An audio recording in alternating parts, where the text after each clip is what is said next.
दर्शक बंधु आपण माने देखुछंती सुसंवाद लाइव। दर्शक बंधु आगामी पौष मास शुक्ल पक्ष द्वादशी विक्रम संवत 2080 सोमवार दिन 22 जनवरी 2024 शुभ दिन रे प्रभु श्रीराम को नूतन विग्रह को श्रीराम जन्मभूमि रे निर्मित हेउतबा नूतन मंदिर गर्भगृह विराजित करा जाय प्राण प्रतिष्ठा करा जिवो। एथिपाई ओडिशा समस्त सहर गाँव आरएसएस एबीवीपी और बीजेपी पक्षर अयोध्या आसिथिबा अक्षत बंटन सह निमंत्रण पत्र बंटन करा जायथिला। आज बड़गड़ अंचल 44 नंबर वार्ड रे एबीवीपी पक्षर अक्षत निमंत्रण पत्र बंटन करा जायथिला। एथिरे जोग दैथिले अखिल भारतीय विद्यार्थी परिषदर राज्य कार्यकारिणी सदस्य श्री पंकज कुमार महांती, बड़गड़ ब्रिड कॉलोनी सरस्वती शिशु विद्या मंदिर अध्यापक श्री शरद चिनारा और Odisha web and digital media संघर भुवनेश्वर जिला उपसभापति आयुष्मान भारत उदय सिंह जोग देथिले।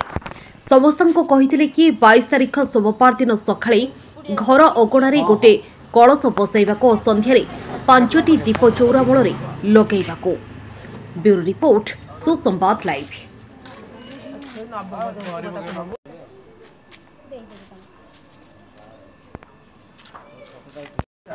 निमंत्रण रहा एवं आगे गले जी रखी घर पूजा करेंगे दीप जाड़ी से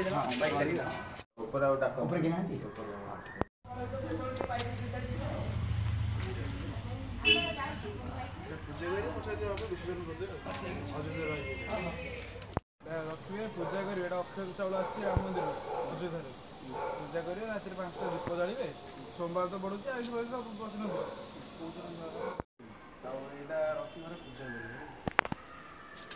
अयोध्या राम मंदिर प्रतिष्ठा होगी 22 तारीख सोमवार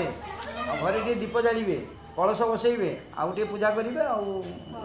अक्षत ठाकुर पार की पूजा करेंगे जो अक्षत दे अयोध्या नमस्ते अयोध्या 22 तारीख सोमवार राम मंदिर प्रतिष्ठा होगी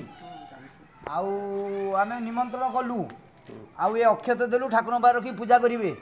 से दिन कलश रखी दीप जाड़े संध्या बेले 22 राम मंदिर प्रतिष्ठा ये रखी पूजा करेंगे ठाकुर पाखर आस 5टा दीप जाड़े संध्या बेले कलश गोटे सोमवार तो बसबे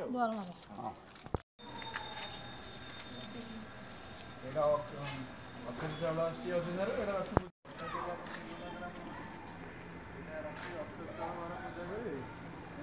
पूजा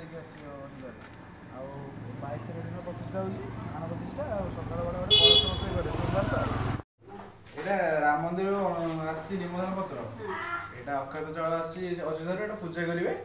22 तारीख दिन प्राण प्रतिष्ठा होची संध्या बेले 5टा दीप लगे गोटे कलश बसते सकाल 22 तारीख